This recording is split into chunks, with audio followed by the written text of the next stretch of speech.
This is Point Blank at KTN News, here with my brother Isaac Ruto. Now, I wanted to turn to Rift Valley and the politics of the Rift. Arguably, the deputy president with whom you share a name and a birthplace is a leading presidential contender. Yes. Where is Isaac Ruto on the candidature for president of William Ruto, which he has actually declared? I think, I'm not so sure whether he has declared it or people keep saying it because the elections haven't been called. Jubilee Party has not met to appoint him as the Jubilee presidential candidate. And I think we'll only respond when that happens. As of now, he's the deputy to Uhuru Kenyatta. And we haven't heard Uhuru Kenyatta talking about 2022, which in my view then means anybody talking about 2022 in Jubilee is just simply having a pastime.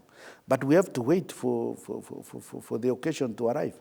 I would take that very seriously if he was leading his own political party. Therefore, at that stage, if there is need for us to support him, he will ask us as Chama cha Mashinani to support him. So now, but as of now, he has not come to us to ask us for support. In any case, he can't ask us for that support right now because there are no elections. So let me then put it to you. You name Jubilee, but Jubilee is torn apart. Jubilee iko kieleweke, iko tanga-tanga, lakini yes. This is Point Blank. Sasa, I want to ask you Point Blank, this kieleweke and tanga-tanga within Jubilee, how can the deputy president be a serious candidate of Jubilee when the party itself is?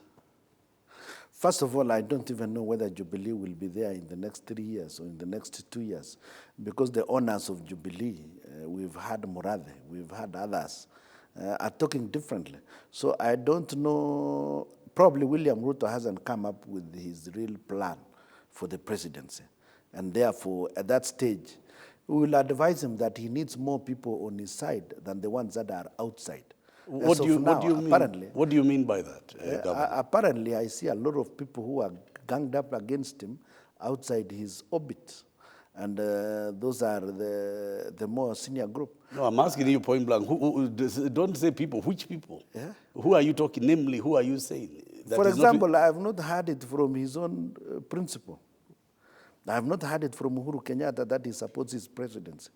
I used to hear him before, but he has kept quiet for the last 2 years. So I don't know where he's heading to, especially with Central Province, because I only see him campaigning in Central Province and a few other outflung areas, but Central Province is where he spends almost all his time. But he has over 25 MPs supporting in Central.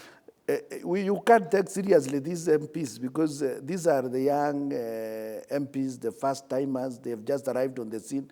And you and me know, Bwana Kashoka, that 70% of those MPs will simply dissipate when the bells are sounded as we want to go to elections.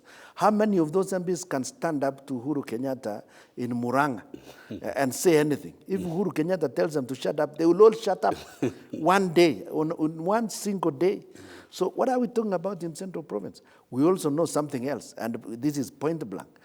We in this republic, we are not new. We've been around a little long. We've seen elections. Central Province will play all sorts of games in between. But the last 3 weeks, they will decide where to vote, and they'll not tell anyone, and you will only see the results. So do we take Musalia Mudavadi was here. Mudavadi told me he had it in signature. Yes. Let me also tell you about Musalia Mudavadi's bid. Even his own vice president did not vote for him.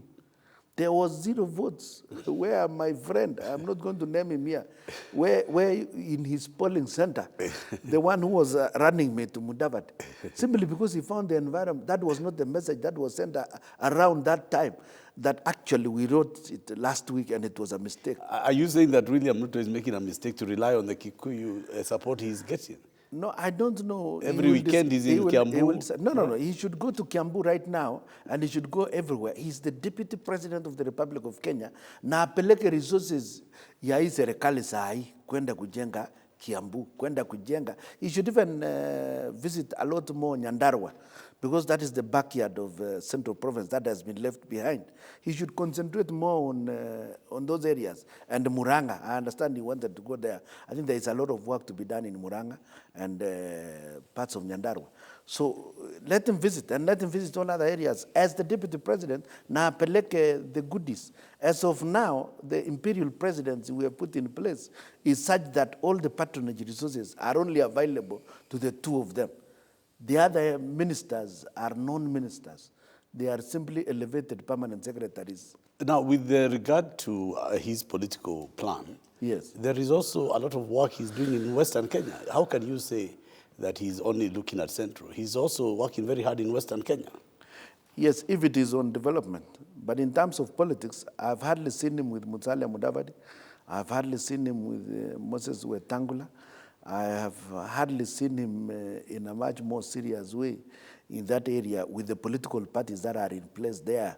But he goes there with leaders of Western Kenya. I see him with my friend Lusaka, and I'm yet to be convinced about his political weight in that region. The others, are you telling me that we have to count on Washiali and others? That is the senior most, probably Washiali. And the others are extremely new. We don't know their quantity. So there is no guarantee about Western Province if it is about politics. No, but if it is about development, that is the right thing to do. So I want to ask you point blank. Are you saying that the Deputy President's political ambition does not have heavyweights with it? Is that what you are alleging? As of now, I have not seen any. Very few. Hardly any. So how but I think he will need, if he were to retain me as his advisor, I would advise him to go look for people with the capacity in those areas to bring votes. Because when the voting is being done, or what they normally say, when the chips are down, it will be the communities that coalesce around his bid that will make him become president. I would like him to enumerate, for example, how many of those communities are now on tour. If he's counting on Central Province, I will tell him to think again. If he's counting on Western Province, I'm yet to be convinced.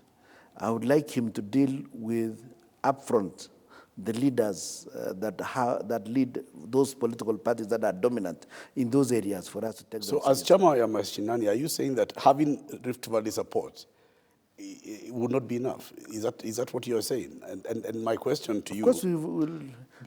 My question to you is based on Uhuru Kenyatta running and failing to win the presidency when he ran against Mwai Kibaki the first time.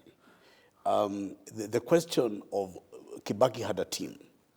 Yes. Are you, as Chama Mashinani, if you were to speak with Ruto, you are saying right now he doesn't have a team? Right now we don't see the game plan. We are yet to understand it. Remember, Uhuru Kenyatta had the entire Rift Valley. They had all our votes to the last person. He even got part of Central Province. 400,000 votes. 400,000 votes, he got that. But that couldn't make him president. He still fell far short to Mwai Kibaki.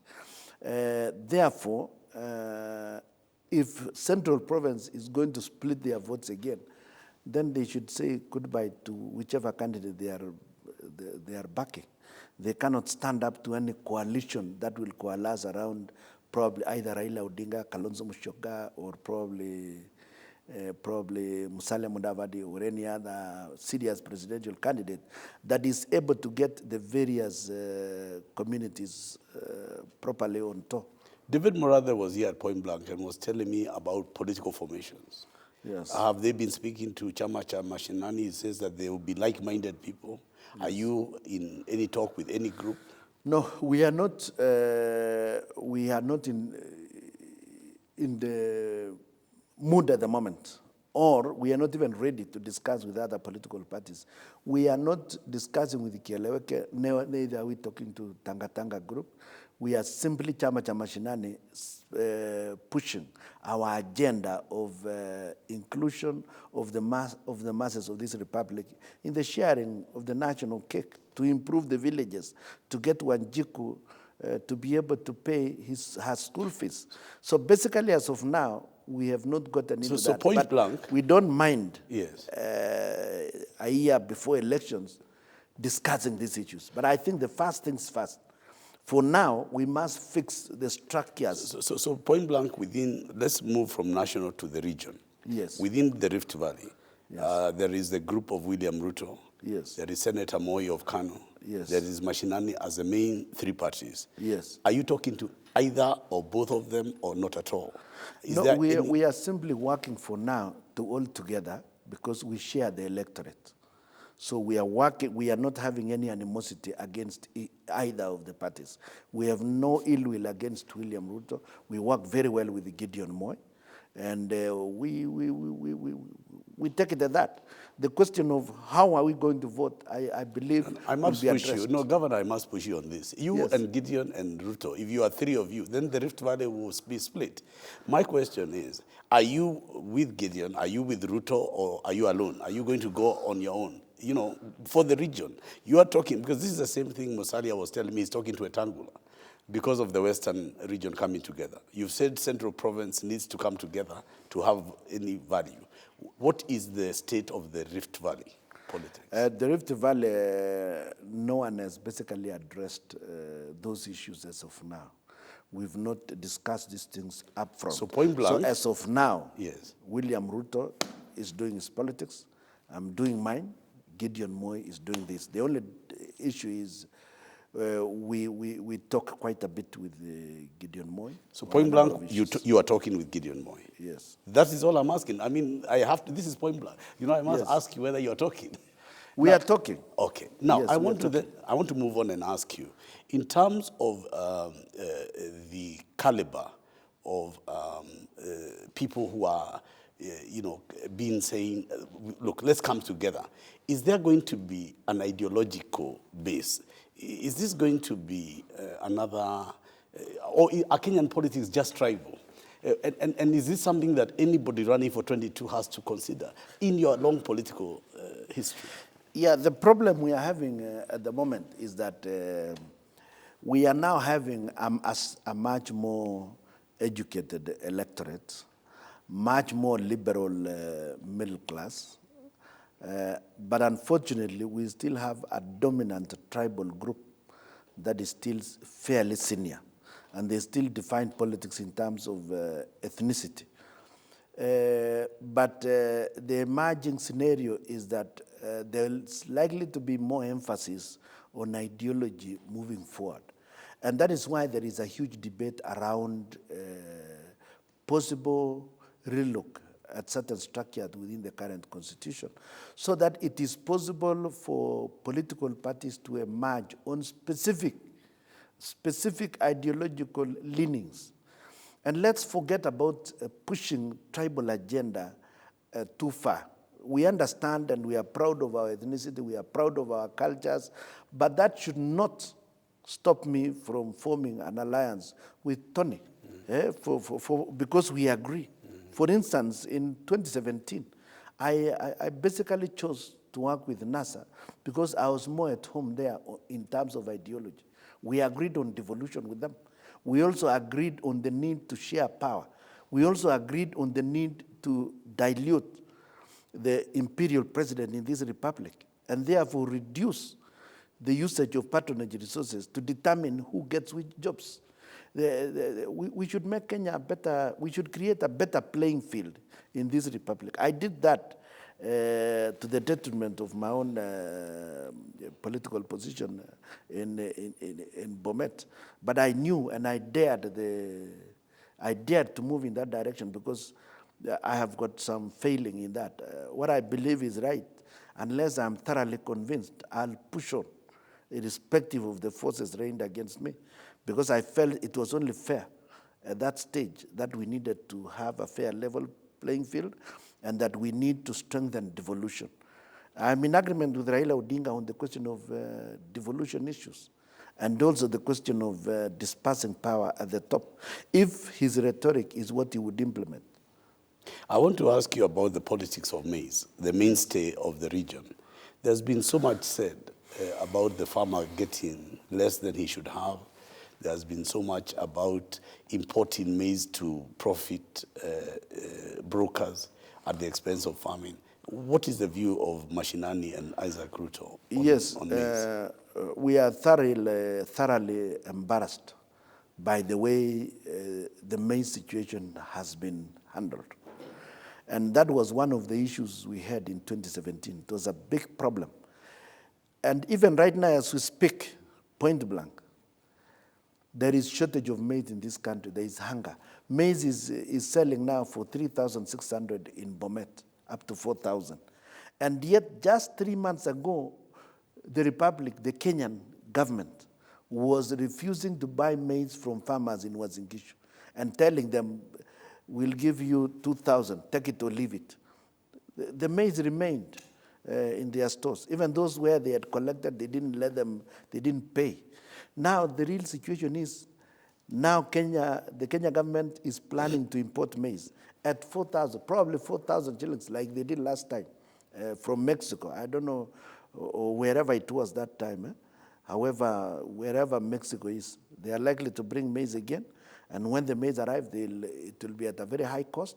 And then they will say, no, so that Kibera doesn't riot, let us now subsidize. So they'll pay another 2,000 shillings to subsidize the importer. But they were refusing to deal with the maize situation in Rift Valley. So are you saying point blank that Yes. there is a cartel? Are you alleging this government for which Uhuru is president and Ruto is deputy, that they have purposely failed in dealing with the maize? I mean, it's They not have mismanaged the agricultural sector. Remember, they refused to support the maize farmers and went ahead to pump billions in Galana, somewhere up there, trying to create a mega project that didn't yield any maize. But they are not willing to set aside 3 billion to buy maize from farmers in Uasin Gishu and Kitale and Kericho East, all the way to Nandi. They are unwilling to do that. So what sort of management is this? How can they claim to have managed it? They don't even know who sold the maize to Cereals Board. So Mheshimiwa, is there going to be a way out? Mwaka ndani mwaka nenda, shida ya mahindi Kenya. It will not change unless we change the structure. And this is where we go back to the imperial presidency. The imperial presidency is the one that cripples free thinking in a republic. There are no free thinkers. And that is why I would rather have MPs go back to be ministers so that we can grill them non-stop in parliament. So that every day they are accountable to the people. And when they go home for the weekend. So the Minister of Agriculture would now be in parliament? He should be in parliament. And when he goes back to wherever he is, Laikipia, that man called Kiunjuri, the public there will ask him questions. Even when he goes to a funeral, when he goes to church, he's being asked questions. There are delegations going to the homes of every MP every day. These MPs should also be sitting in cabinet. But as of now, where will you find Rotich and Rotich? Where will you find Mahoka? Where will you find all these technocrats come cabinet secretaries? They are not ready. Look at even the delocalization of teachers. And they all live in Nairobi. That has been a very serious issue. I was told by some, they all live in Nairobi. They all live in Nairobi. And you won't get there. It's so guarded. What do you go to do? And you have nothing. The only politician in government right now is President Uhuru Kenyatta and William Ruto. The rest have no obligation to the ordinary Kenyans. They will theorize in their own offices. Take, for instance, this one of the so-called delocalization of teachers. This thing is causing serious social disharmony in the villages because the teacher is not just a teacher. He is also in charge of some orphans. He is leading a church function. He's the one where in the evening he provides an ambulance in the form of his own car. He takes the villagers to hospital. He is the one villagers will rush to borrow 1,000 shillings to take a kid to hospital. But now they have been disbursed. The only fellow remaining now will be the chief. So what are we talking about? They are not looking at the social aspects of what they are doing at the national level. Coming back to the mainstay of Rift Valley, because I know thousands are watching you Yes. across the country, but mostly from the region. Yes. The issue of fertilizer. Yes. Is it the same problem as well? Because it can't be a governor that kila mwaka for the last 15 years, every time there's a problem, maize. After maize, it's now fertilizer. The price is not known, it's not available, it is available. What is going on with... The Kenya government has not just arrived. We have got technocrats who have lived in those ministries for ages. And they understand that the government, the national government, ever since the days of Bruce Mackenzie, when he was Minister for Agriculture, the Kenya government kept bringing in fertilizer. Japanese government continued to help the Moi government to deliver fertilizer on time, although sometimes it could also be late. It's well known that we need fertilizer in January, February. It should have arrived in Eldoret, for example, for those living there. But you'll find that no one is paying attention to fertilizer until after the plant. But you allowed in here the Council of Governors, and you are its immediate chair.